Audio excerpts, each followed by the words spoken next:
السلام عليكم، إن شاء الله بخير. اليوم فيديو شروى مختلف عن الفيديوهات القديمة. اليوم اشرح ليش السيرفر انحذف والقصه كامله. طبعا اللي ما يعرف، فتحنا السيرفر قبل 3 أيام أو 4 وصار في تيمات وصار أكثر من 20 لاعب. طبعا كله بفضلكم ودعمكم الأسطوري، شكرا لكم. طبعا لعبنا فيه، افتتحنا السيرفر وأيضا نزلت الحلقة الأول. كان في السيرفر مودات والسيرفر كان في الديسكورد.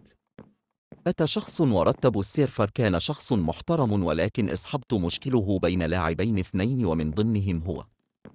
المشكلة أن ولد من المخفيين عمل مقلب، ولكن مقلب بسيط، وبعد انتهاء المقلب أزاله أغراض الملقب، وبعدها رجع كل شيء لطبيعتك، ولكن رجعت المشكلة. وأيضا بين هذا الشخص ولاعب السيرفر فغضب، كان هو أدمن وحذف أعضاء وخرب السيرفر. وبس هذا هي القصة. طبعا السيرفر انحذف، ولكن بالمستقبل نسوي سيرفر أحسن وبدون أخطاء. لا تنسى الاشتراك ودمعنا باللايك، وبس مع السلامة.